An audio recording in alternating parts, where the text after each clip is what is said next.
Hello, I need the guest.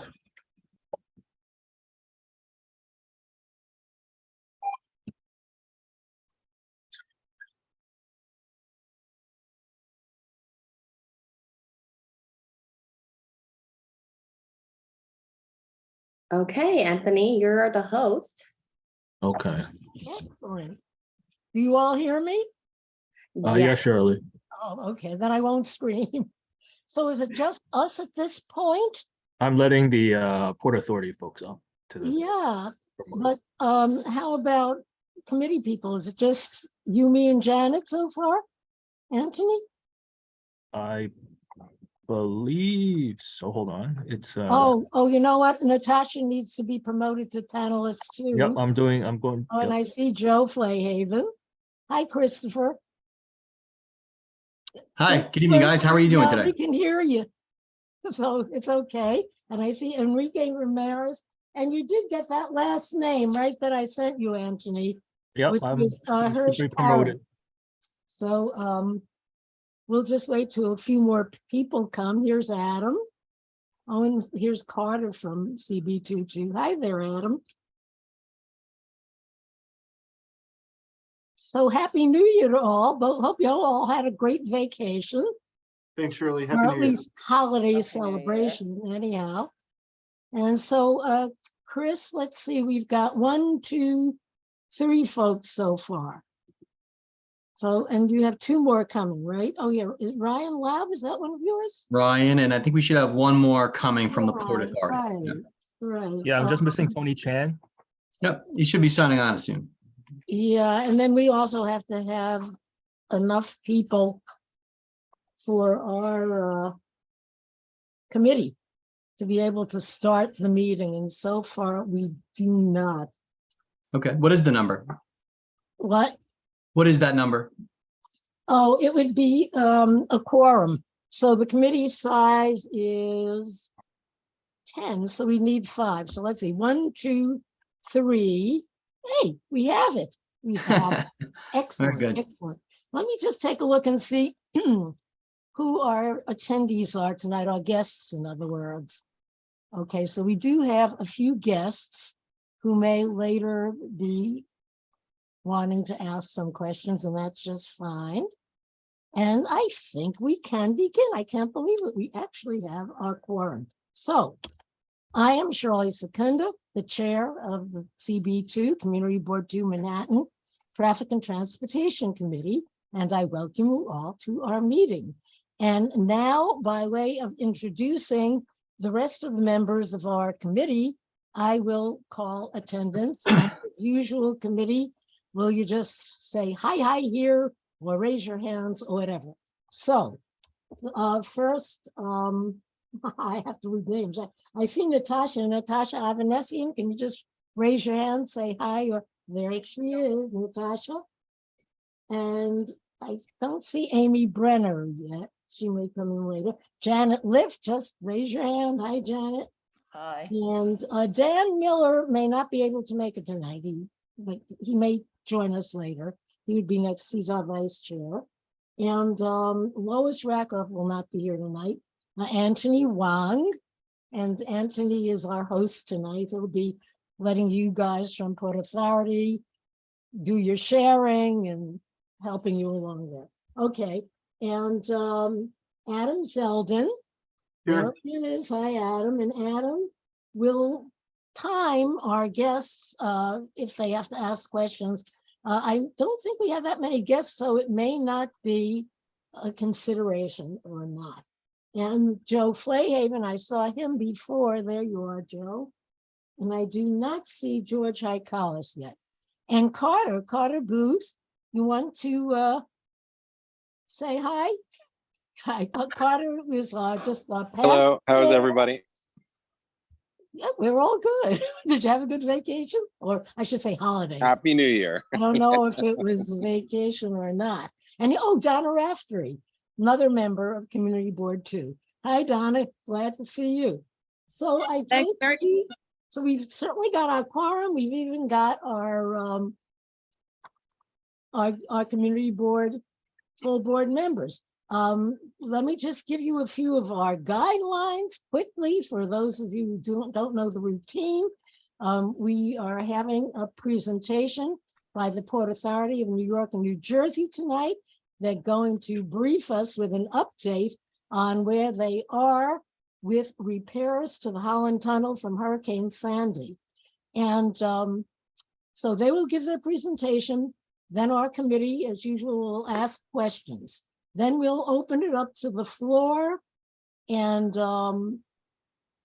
that means to the public, to any of our elected officials and their representatives, and they can ask questions as well as make comments.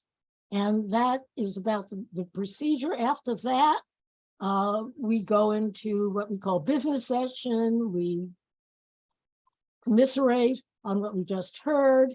We decide if it's necessary to do a resolution. In this case, it probably will be just a report to let the community know what it's all about, unless you guys might want us to answer back to you. And let's see how that goes.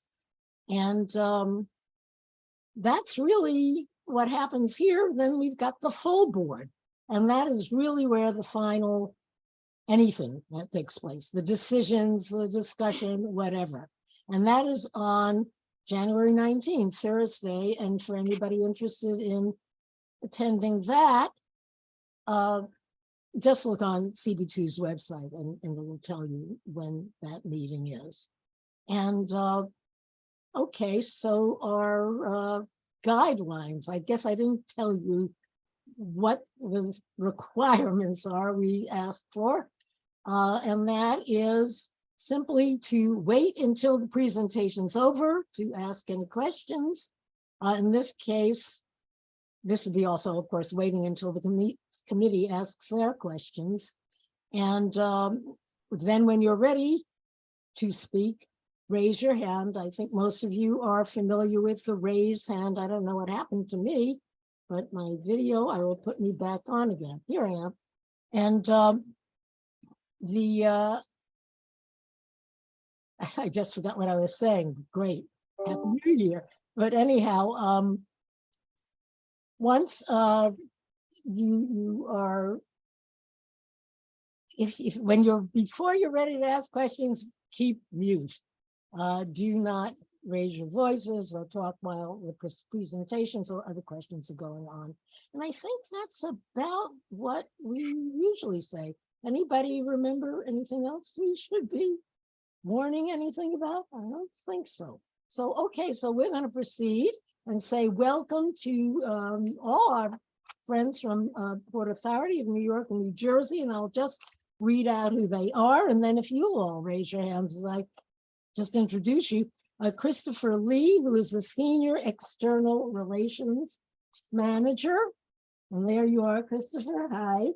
And Hirsch Parrott, Director of Government and Community Relations. Are you here, Hirsch? Oh, there you are. I see you. Raise your hand. Okay, thanks. Hi, glad to see you. Enrique Ramirez, General Manager of the Holland Tunnel. Hi there, Enrique. And Ryan Laub from Port Authority Traffic Engineering. Hi there, Ryan. And finally, Tony Chan, who's the Project Manager for Tunnels, Bridges, and Terminals Department. So Hi, how's it going? I was having trouble with the Zoom. I was here. I okay. could hear what you guys were saying, but Whatever the case, that's all we wanted to say is introduce yourself and say hi. So glad that you could come tonight and glad that you could bring us up to date on all this and you know, refresh our memories when you do talk, because it seems to me it was like 2 or 3 years ago. Yeah. The project started, right?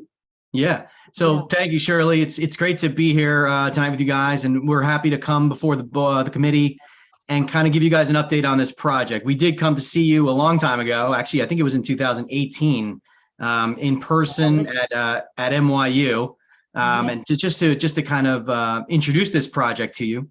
And what it is, it's a repair and flood mitigation program at the Holland Tunnel. And for the last 2 years, we have been in the South Tube repairing the tunnel, and we'll get into what we have done so far. And right now is a kind of a part 2 of this program where we're going to flip the work onto the North Tube.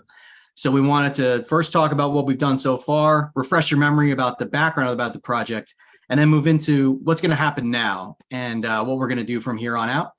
And so, you introduced everyone on the team here. We have Ricky Ramirez, who's the general manager of the tunnel. It's his tunnel. It's his show. He's going to run through the presentation, and we're glad to answer some questions. And if we don't have, the right people to answer the questions that you come up with, we will certainly get back to you as soon as possible. I'll be taking notes on all your questions and all your requests. All right. Okay, so now we need you to share your screen, right? I'll share my screen with you. You guys are ready to go. I'll start right now. Great. Okay, great. Bravo. Can you see my screen? Without absolutely very clearly. Very bright blue. Bright blue with bright white lettering. Very good. Okay. So Ricky, I'll leave it to you.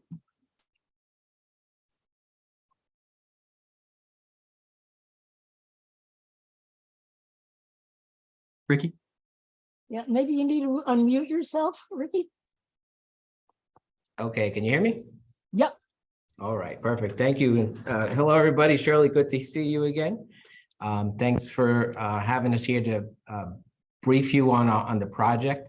There's a little bit of a background, Superstorm Sandy in 2012 caused some significant flooding here at the Holland Tunnel. We took on about 30 million gallons of brackish water in the tunnel through the portals on the New Jersey side and also through the ventilation buildings that came down through the exhaust ducts and into the fresh air ducts. The North Tube, which is a New Jersey bound tube, took on about 9 feet of water, and the New York bound tube took on about 3 feet of water in the inundation zones. All that water basically put us out of commission. We weren't able to return to normal for about 10 days. And that water and that salt residue caused lots of damage to many of the systems throughout the tunnel, mechanical systems, electrical cabling, plumbing, and some pumping capabilities, and concrete, other structural elements were damaged throughout the tunnel and the ventilation buildings. Next slide, Chris. So some of those repairs, like I said earlier, the mechanical systems, electrical cabling, plumbing systems, that was all part of the scope of the work being done inside the tunnel. You see the cross section on the left side, just showing you some of the examples of where the damages were and the types of work that had to be done and is being done in the tunnel. In the South Tube, and then moving over to the North Tube. We'll be repeating the same work, replacing tiles, those cabling, the curb concrete repairs, repairs to fire suppression systems, the valves, all throughout the tunnel. The tunnel's 1.5 miles long. There's a lot of work to be done in there. So that's work some of the work that's being inside, being done within the tunnel. Some of it, can't be seen to as the public drives through, but there's a lot of work being done in there. Next slide. On the outside of the tunnel, a lot of that was really more about flood mitigation and flood protection. What's shown here on these two pictures, you'll see a red mark above the tunnel entrance. That's the entrance to the New Jersey bound tube. That work will be on Dominic Street where that red marking is showing. That'll be for the installation of flood protection at the portal. That will be starting. And on the right side is right at the intersection corner of Hudson and Canal Streets. That work, if you're familiar, if you've seen it, was recently restored. That was work being done for that installation at the exit of the New York bound tube. Again, at that corner of Hudson and Canal Street. The flood mitigation work for the ventilation buildings, that was all completed. Next slide. So along the top here, this is that flood protection. These are not actual renderings, but just showing you that'll be retractable, flexible gates that would be pulled down from the ceiling of the tunnel. that's on the left side at the top is that part of that work from Dominic Street. In the middle, it's just an example of what it might look like. And on the right side, that's at the exit of the New York bound tube. And along the bottom row of this of the screen, that's the perimeter protection, which are removable foldable barriers that are stored off-site. And in the event of a flood, those would be deployed and put up for protection against that flood and removed immediately after. So that's a rendering of what that system looked like. So that's an actual rendering of the system itself. It would be put along Canal Street, like you see there, around the exit. And on the right side, that's a rendering of what it would look like at the entrance to the New Jersey bound tube. Next slide.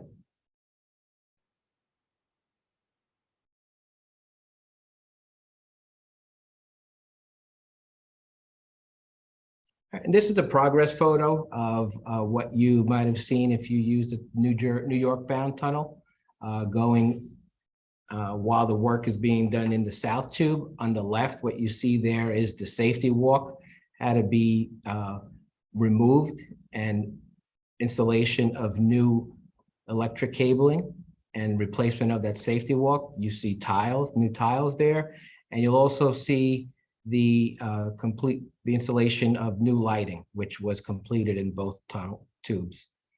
On the right, you'll see that on the right side. Next slide.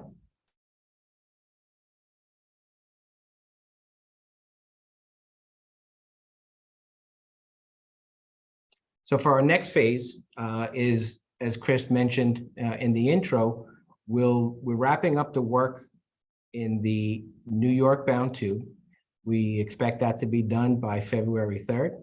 And once that work is finished, the New York bound tube will remain open to traffic nightly, and we'll be switching over to doing full closures of the New Jersey bound tube starting on February 5th.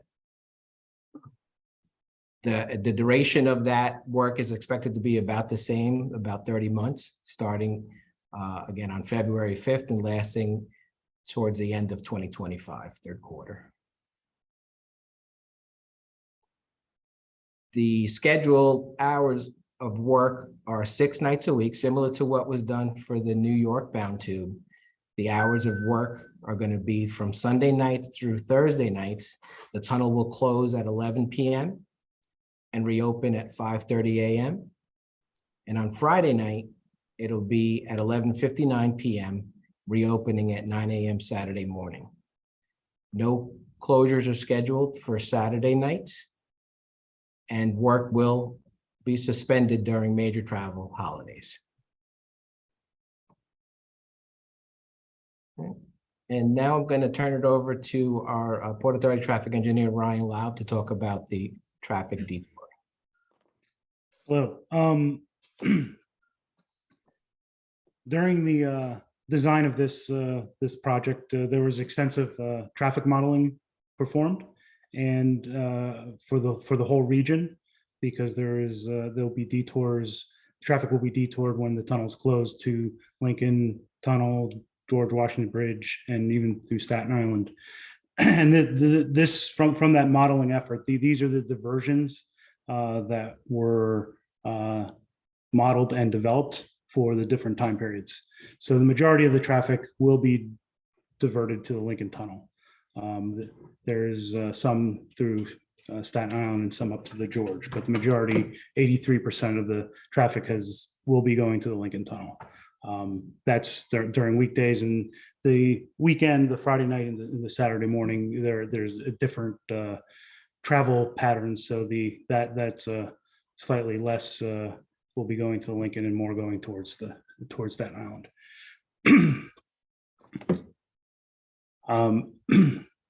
Part of the mitigation measures for that is we will be working with New York City DOT and PAPD, NYPD to have traffic agents stationed at the 4 locations here on Canal Street, so that during the first 2 weeks, I believe, that to get people familiar with it, to help the traffic through the intersections during the closures. And up at the Lincoln then, because that is the major diversion route, there's a number of other agents at these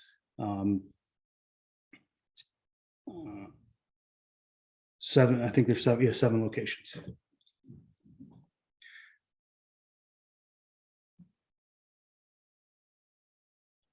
As part Ricky, of, did you want to take, Ryan, you going to continue or you want to? no, yeah, you can continue. I mean, you want to? Ricky, you Ricky, gonna you talk? just want to finish this? Yeah. So as part of our outreach and coordination to make sure we get all of the information out about this closure, we've been coordinating with regional partners, including New York City DOT, New York State DOT, on the New York side, on the New Jersey side with the New Jersey Turnpike Authority and New Jersey DOT and others. We have a series of meetings scheduled with regional partners and communities, like presentations like this one throughout this week and next, and as we get closer to actually switching over to the North Tube.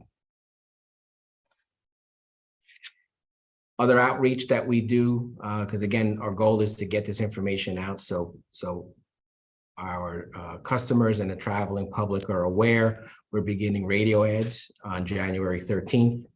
Our Port Authority agency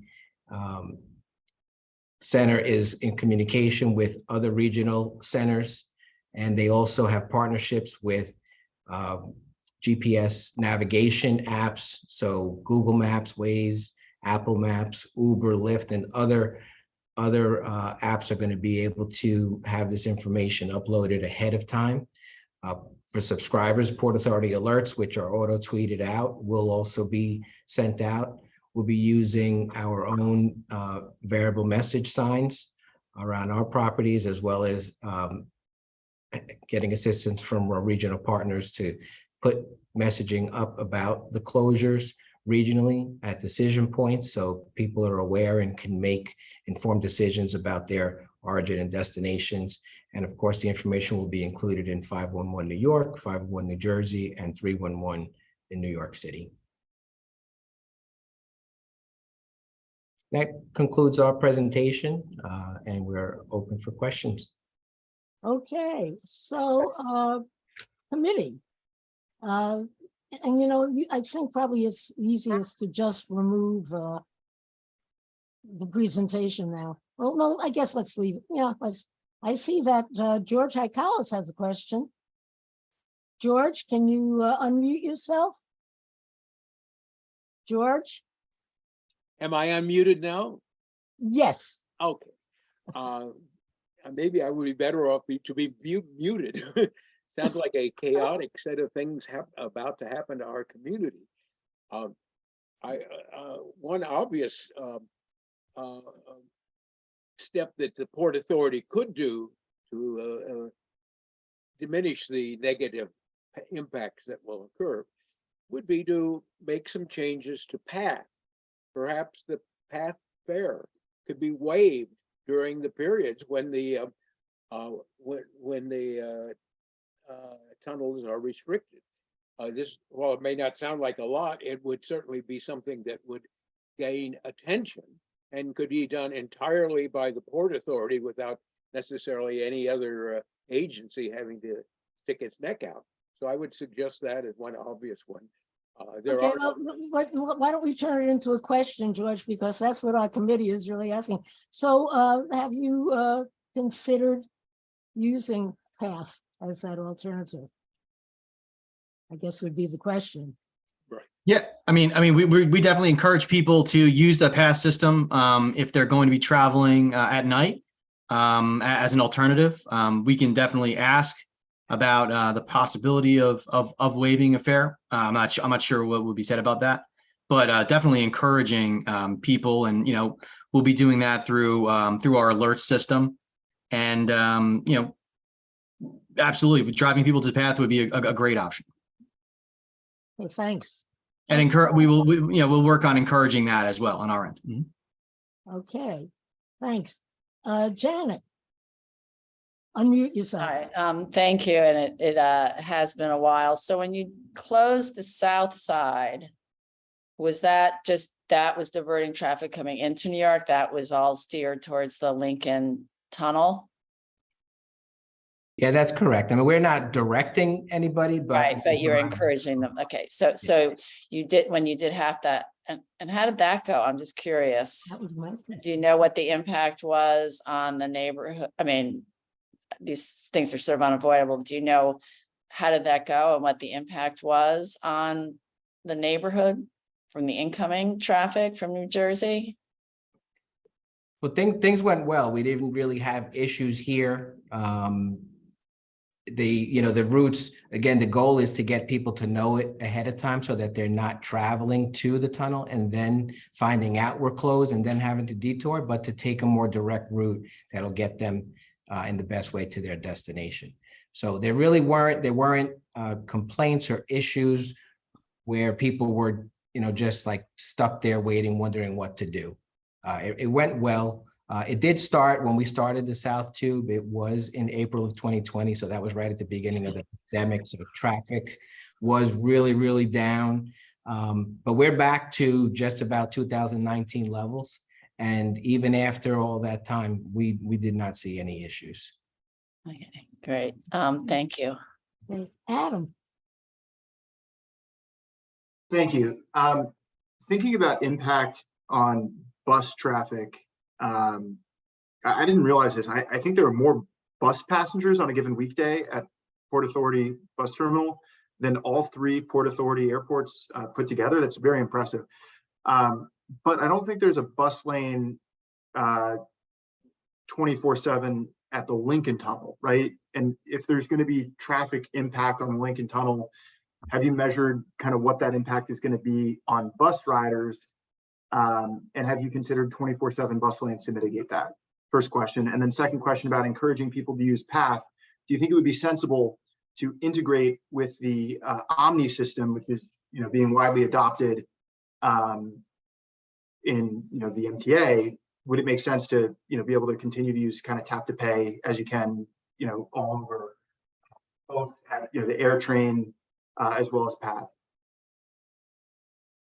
All right, I'll take the first question about the bus lane. Now, because the hours of work are during overnight, it won't impact the bus lane at the Lincoln Tunnel. So the Lincoln Tunnel does have the XBL, which is run counterflow on the westbound direction of 495 leading into the tunnel.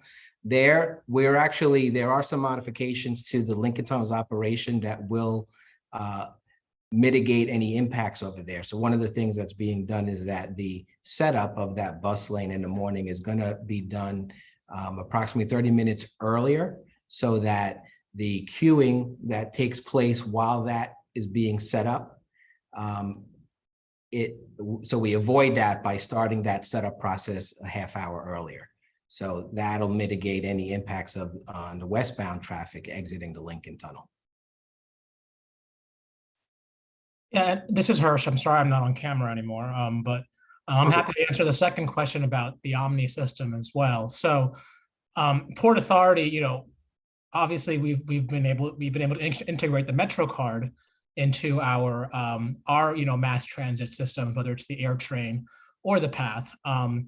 We are having discussions with MTA about adopting a tap and pay system.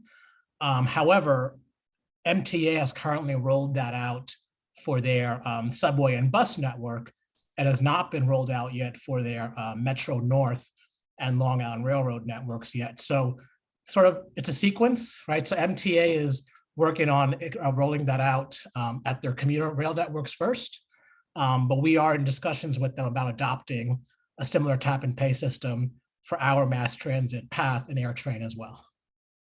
It won't be ready for this shift, certainly the next month, but it is a long-term plan that we have. Why not just don't collect Fair. Okay, so anybody else on the committee want to ask questions?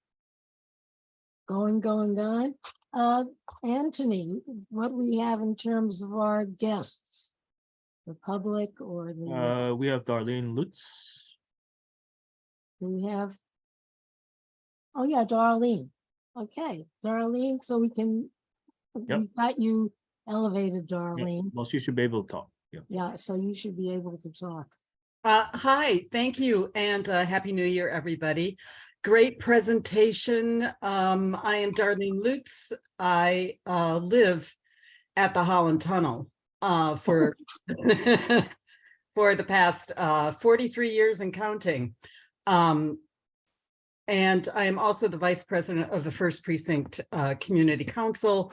This has been one of the topics. The Holland Tunnel is always a topic at our meetings, the traffic impacts of it on both Community Board 2 and Community Board 1, since the dividing line is Canal Street.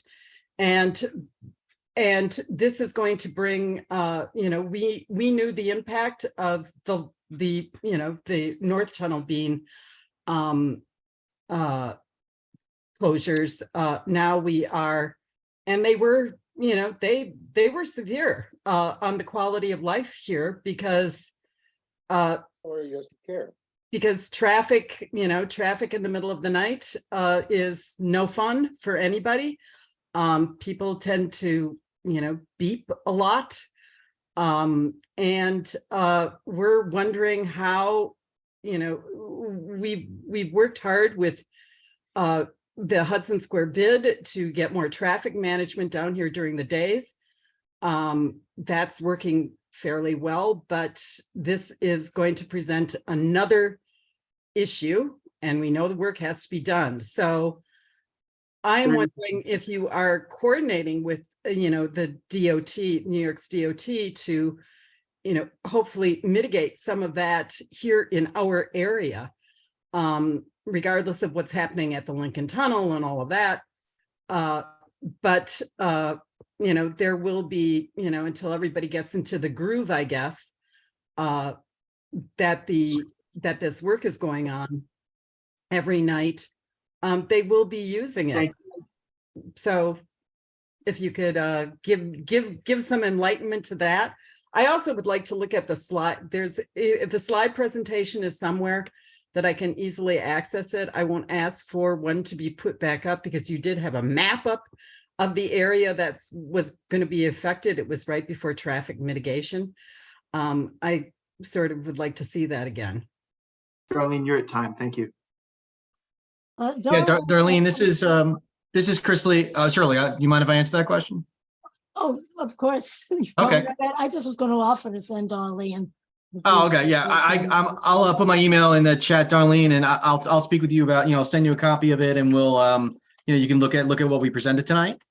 What I would say is that, we are definitely coordinating with New York City DOT and a whole bunch of other entities on this work. What we presented in the PowerPoint is we're going to request traffic enforcement agents from NYPD. We actually already have at the locations that we showed you.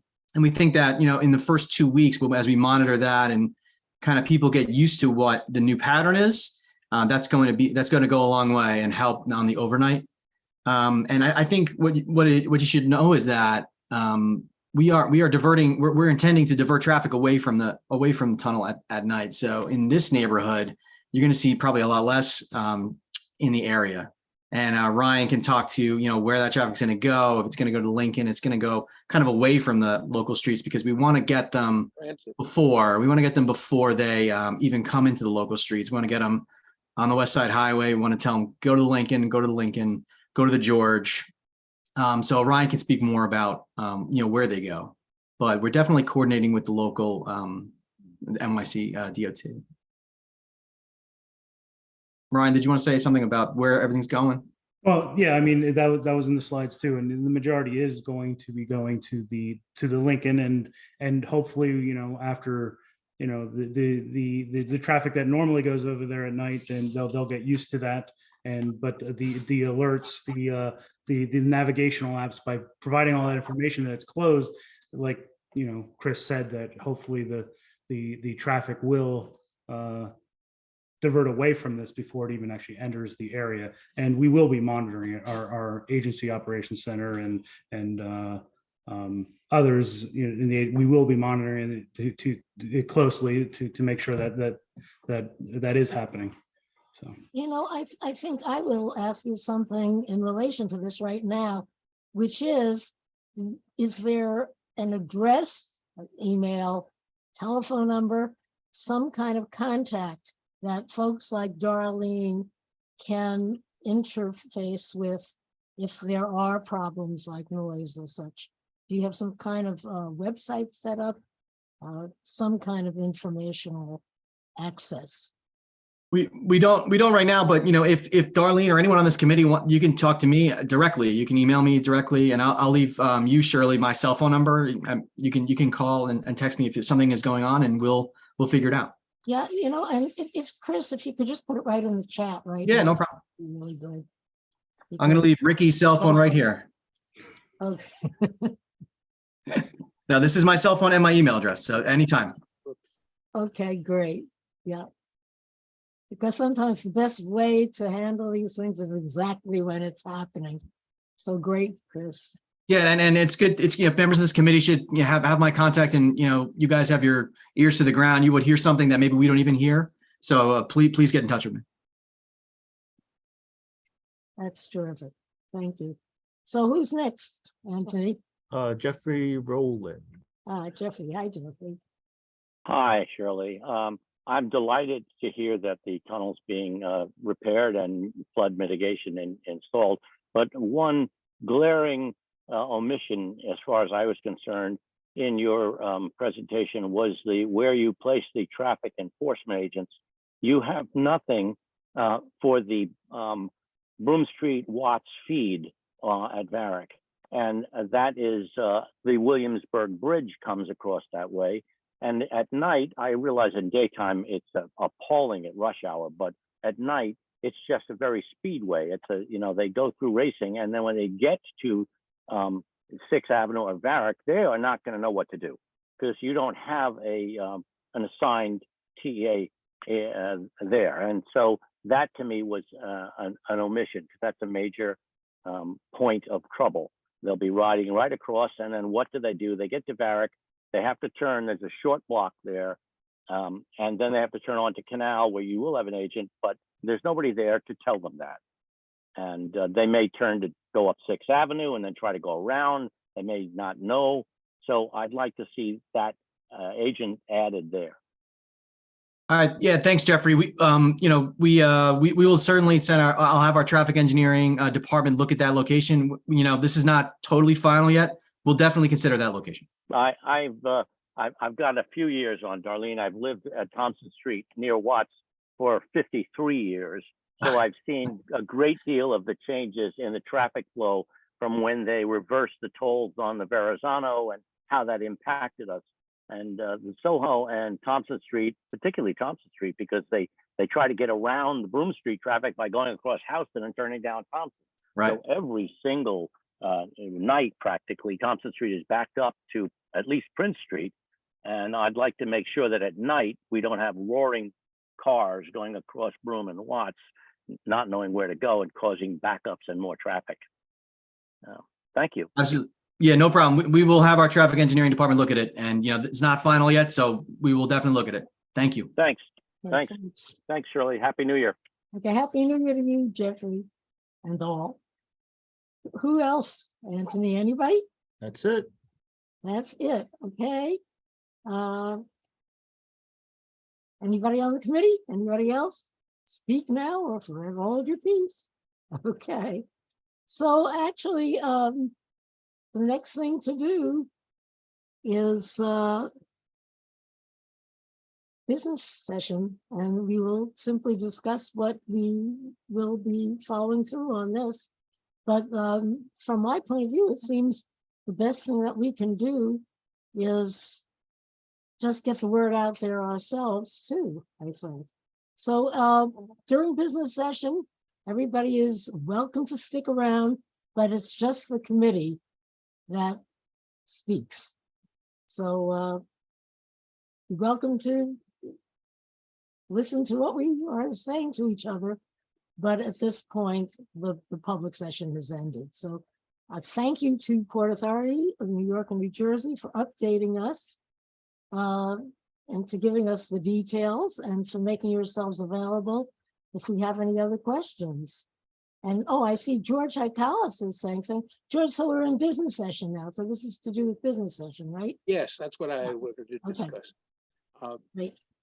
I really wasn't satisfied with the response to the question I raised during the early part of the meeting, that in fact, the Port Authority could reduce or eliminate fares on the path during these period hours of extreme congestion. It was the best response, of course, to a question is to ignore it. So if I would assume that by their not responding, they are committed to keeping the path fair, whatever it is. But the response was inadequate in my view, because if you're going to punish motorists, you want to offer some kind of a benefit to people to use the transit system. Zero benefit, as far as I can see, for the transit riders. So I don't feel that that was a satisfactory response, and I would ask the Port Authority to take a second look. I'd like to ask you something about that, George. So are you talking about just for the time, because this is just overnight, that the work will be done? So are you talking about just at the particular time when the work is being done for fares to be reduced? A sort of a time assignment?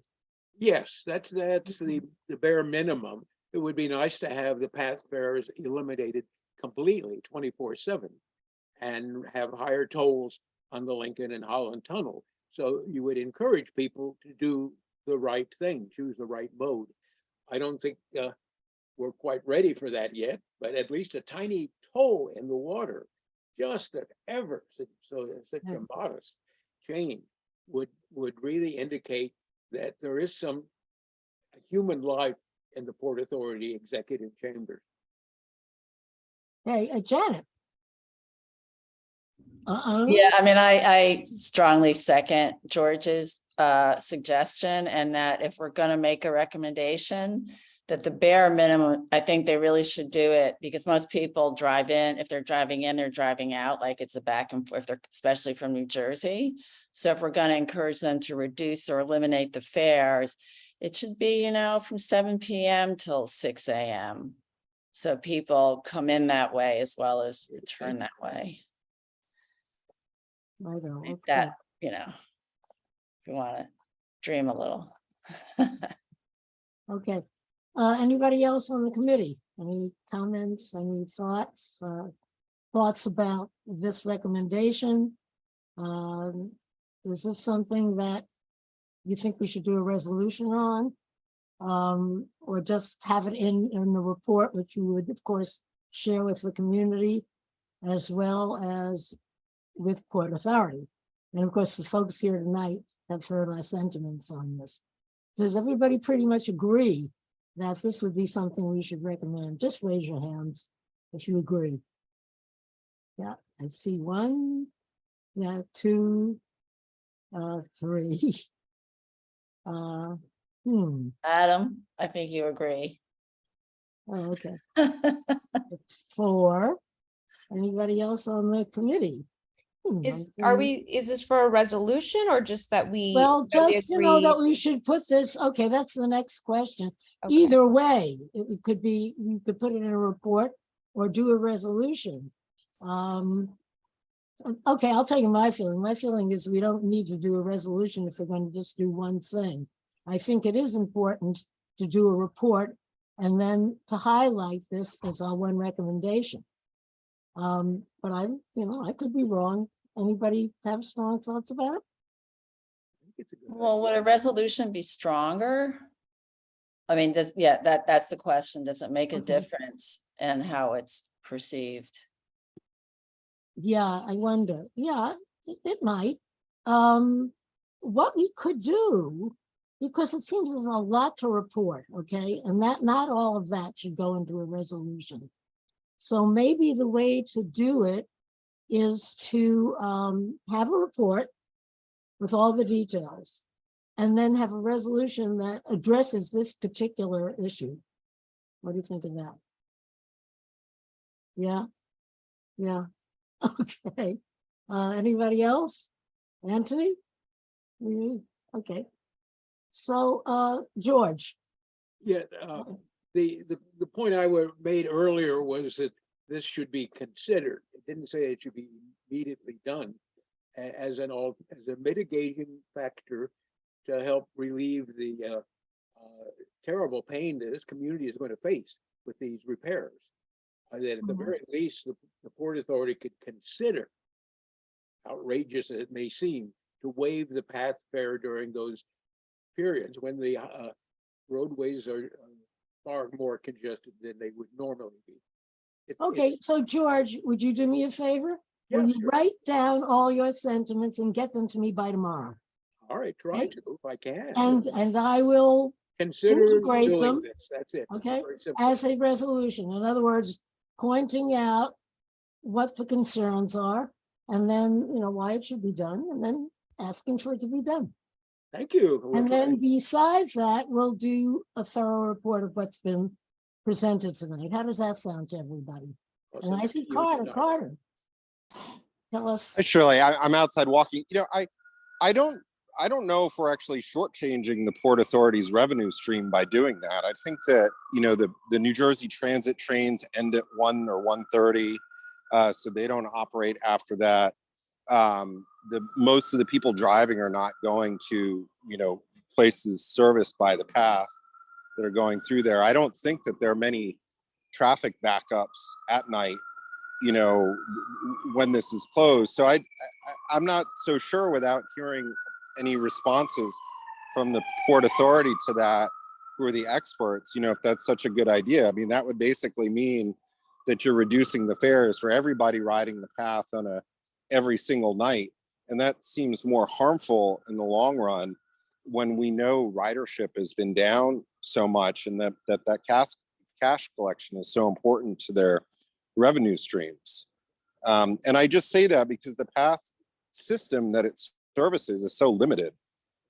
It's not like it's some longer transit access point through the whole system. And I think that at 11 o'clock, when somebody might get on the path, by the time they get to Newark, which is the main hub for trains, if my memory serves me correctly, it's already delayed. So, and then you have the last train running. So it doesn't make much sense to me with the hours that the North Tube is closed. I mean, to have it as a limited kind of thing. Yeah. Yeah, I mean, and when do they start in the morning again? When does path start running? Do you have any idea? the path doesn't stop running, but the trains stop running. Well, So well, the connection trains, point, the so you're basically, transportation, yeah. right, so you're only servicing Jersey City, and I think most of the traffic is probably moving outside of that realm that's driving through the tunnels. And it's a lot of truck traffic and other stuff. So,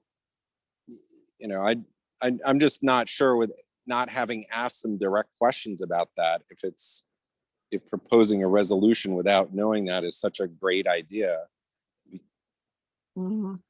That's interesting. George, what do you have to say about that? Well, the question I asked was, for the Port Authority to look into this? If you don't even want to look into it, it means that under no circumstance should path fares be reduced when traffic congestion becomes much higher than it now is. That's ridiculous. You can look at things. You may still say, "Oh, we're going to lose a couple dollars," and those couple dollars are much more to us than these poor suckers that have to drive through this congestion. I think look into is not all that bad.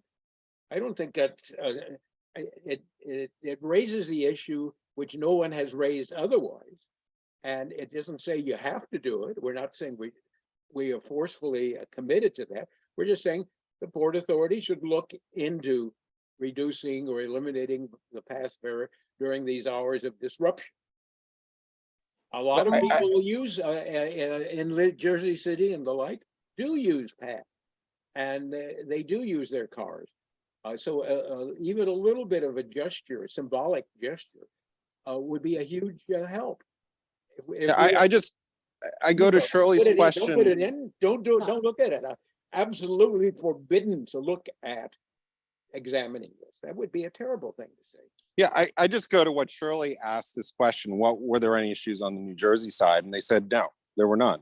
And I think I don't think there's traffic congestion. The volume is very low at night. And it's only if there's an accident that there's any volume from 11 to 5 a.m. And then that's not, you're not talking anything remotely similar to daytime conditions unless there's some other accident.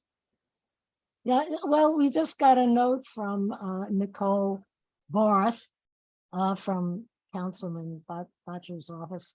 And she says 9th Street and 23rd Street stations are closed daily from 11:59 p.m. to 5 a.m. for maintenance-related activities.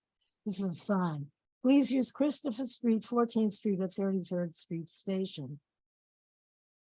So they're open. It's kind of like, I guess what Nicole is saying is that the facility is kind of limited at those times to be used in the first place.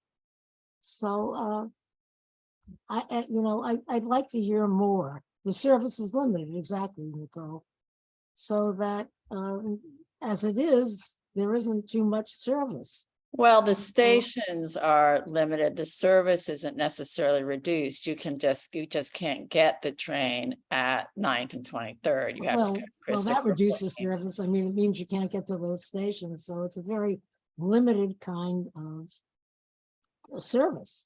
Look, we could still do a resolution just simply saying, could they look into it? That there was some concerns voiced about traffic disruption, although Port Authority people themselves said that with the South Tube, what actually had happened, and which they'd expect to happen with the North Tube work, is that there would be a diversion anyhow to the Lincoln Tunnel, the George Washington Bridge, or to West Street. And this is what they would be trying to do with the traffic. I was surprised to learn from Jeffrey and Darlene that there seemed to be some disruption that was really bothersome, noise and so forth, because I guess my feeling was that there probably wasn't that much traffic in that time of night, in the middle of the night. I mean, does anybody have any comment on that? Carter, you had some thoughts about this other thing. Do you have any comments on that? Yeah, the noise and the disruption is the racing cars that are coming in. You know, Right. that whole other issue. It's not the traffic backup. I think Jeffrey had pointed out it's the people speeding, doing all that stuff in a rush to get everywhere. But when I had lived on Canal Street, after 9 o'clock, there's no traffic. I mean, unless there's some incident of some sort. Right. I'm just concerned about, we hear about the revenue collection, and discounting is a big thing, and that cash flow is what services, a lot of the small activities of our transit agencies, and the reduction in that cash flow in the hopes of a small percentage of people using the path system over all the overnight transportation is the issue over the period of however long it takes to do it. I mean, that dollar value adds up significantly. And we didn't hear anything about that because nobody asked about it. No. Oh, Natasha. I understand, just to Carter's point, the service, the revenue stream. I haven't dived into the Port Authority's numbers, but I think that's mainly true for subways and buses at the MTA. The Port Authority's main revenue sources are going to be through the bridges and the tunnels. So just, I don't think, obviously they would have to run the numbers, but waiving a few fares on the path overnight, I don't think is going to crush them at all. I think that's more for the MTA than it really is for the Port Authority. Okay, anybody else? Okay, well, again.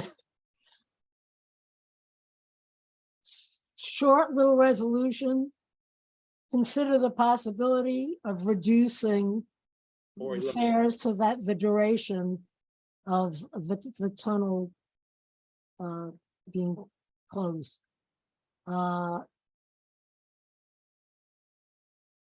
do people feel about it? Okay, who would be in favor of the short resolution? For sure, we're going to do a report. Okay, yeah, George, I know you are, so raise your hand. I think really, I think it's pretty unanimous. Anthony, are you in favor? Yeah, okay. You know what? What the heck? We'll do a small resolution. Thank you, Carter, for your input. It made sense too. But this is not anything where they're sitting on them. Where we're just suggesting something. And wait a minute now. I think that Jeffrey Rowland was saying something about the mitigation of the Broome Street feed is more important than the past discussed. Would be more useful. I mean, I think they got the message and they were looking to do something about that. But would you be agreeable, committee? You remember what Jeffrey talked about? Was that it was a Broome Canal, I guess, the Broome Canal. That there was a need to mitigate that feed. Watts, okay, thank you. The canal and Broome are in the same direction, right? Okay. Okay, so Broome and Watts. Would you want to just throw that in too? Thoughts? Anybody? I don't understand what you're saying. When Jeffrey spoke to the Port Authority folks, he talked about the problem with Broome and Watts having an influx that was coming from the Williamsburg Bridge, right, Jeff? Signs, any Broome and Lafayette? No. Okay. I mean, do we want to say just please consider some mitigation there? Adam. Yeah, I was just gonna say, I mean, that area, I live on the corner of Spring and Thompson. If you walk south on Thompson, it's a nightmare when you hit Broome Street and Watts. So I think that makes sense, kind of consistent with my experience, and I would support that. Okay. Let's see what else Jeffrey has to say in the chat. He says signs, any Broome and Lafayette would help, or Broome and Broadway. So in other words, we could just throw that in, Broome and Broadway, Broome and Lafayette. Anybody, let's say, does anybody disagree to throwing that in? No. Okay. So we've got unanimous. We'll write a short resolution saying thank you very much for this great input. And it was. I mean, they were pretty thorough, I think, and they've been pretty conscientious. And thank you for listening to concerns. And these particular concerns have been brought up. So we would appreciate if you would please consider them, right? Okay. Thank you. That's it. That is it. And I think we are done. So I will see you on Thursday, the 19th. And then, you know what? The full board can decide too if we're on track. And again, Happy New Year to all. And again, thank you, full board members, Donna and Carter, for joining in too. And see you all soon. Good night. Thank you. Bye-bye. Thank you, Shirley.